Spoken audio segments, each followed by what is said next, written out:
David était encore dans les problèmes. Parce que la dernière fois quand on a parlé de David, il était déjà dans les problèmes avec Absalom.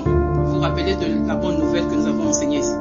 Cette fois-ci, ce n'est plus avec Absalom, mais il a un problème avec Saül. Pourquoi? Parce qu'après sa bataille face à Goliath et les prouesses qu'il était en train de faire, parce qu'il gagnait toujours les combats, puisqu'il avait l'esprit de Dieu en lui. Cet esprit l'emmenait à toujours vaincre. Et la Bible dit que tout ce qu'il faisait réussissait.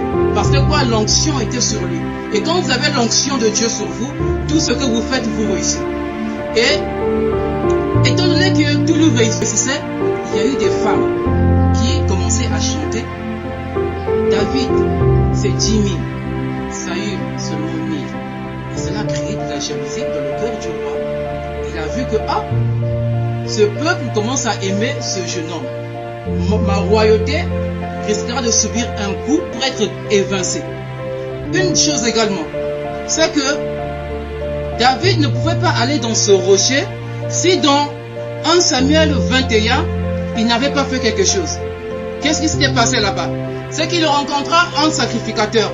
Pendant qu'il avait faim, le sacrificateur lui dit, je n'ai rien à te donner, juste des pains de proposition. Donc les pains de proposition étaient réservés uniquement aux sacrificateurs.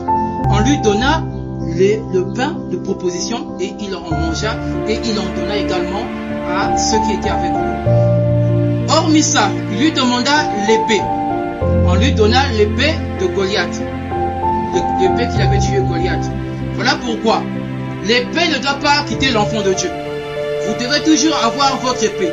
Même si vous semblez vivre un temps de paix, l'épée doit toujours être dans votre four.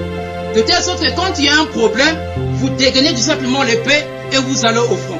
Parce que, qu'on ne vous trompe pas, le chrétien sera constamment persécuté.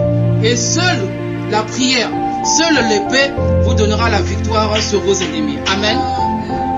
Et donc, l'épée et le pain de proposition est le type aussi de la parole et la puissance. Un chrétien qui n'a pas la parole, qui n'a pas la puissance, qui n'a pas la mécanique, qui n'a pas la dynamique, ne peut pas avoir accès aux bénédictions de Dieu. Donc, ce qui fait en sorte que les membres de vos familles, vos amis, ne peuvent pas être sauvés tant que David n'entre pas en premier dans la caverne. Il faut que David rentre d'abord, qu'il ait vécu une expérience personnelle avec Dieu. En ce moment-là, ses frères et la maison viennent pour être sauvés aussi. Et donc, la question du salut n'est pas une question à prendre à la légère. Parce que ça ne dépend pas simplement de toi, mais de toute une famille. Parce que toi, tu peux représenter toute une famille. Et le salut d'une famille peut commencer par toi. Maintenant, si toi, tu es quelqu'un de mon foutiste qui pense que, bon, l'évangile, je viens pour moi à l'église, je m'assois et je sors et tout, tu penses que l'évangile, ce n'est que ça. Alors que tout le sort d'une famille se repose sur toi.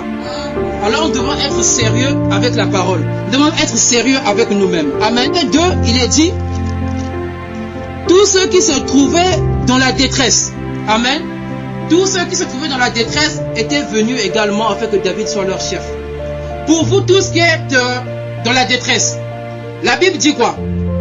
Dans le psaume 9 au verset 10, il dit, l'Éternel est un refuge pour l'opprimé, un refuge au temps de la détresse. Le psaume 46, 2, il dit, Dieu est pour nous un refuge et un appui, un secours qui ne manque jamais dans la détresse. Amen. Il se peut que depuis votre naissance, on ait vendu des choses qui vous appartiennent, afin que cela puisse servir quelqu'un d'autre. Et vous-même, vous vivez dans une vie de misère. Vous vous posez des questions, mais pourquoi moi? Pourquoi je suis chrétien, ça fait déjà 20 ans, mais je suis toujours dans la même situation. Mais vous ne savez pas ce qui est passé par là, qui vous a tenu quand vous étiez bébé, quelles sont les paroles qui ont été prononcées contre vous. Ce qui fait en sorte qu'il y a des gens qui vous réclament.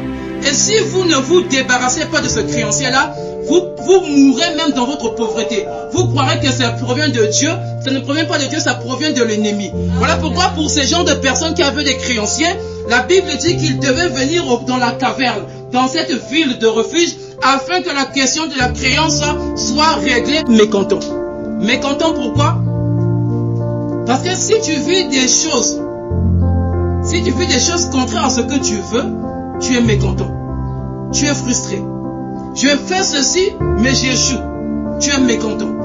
Donc tous les mécontentements trouvent leur solution dans cette caverne.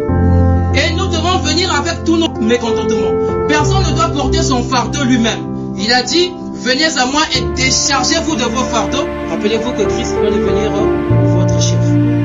Il n'est pas simplement votre ami ou votre Dieu, mais il doit devenir un chef.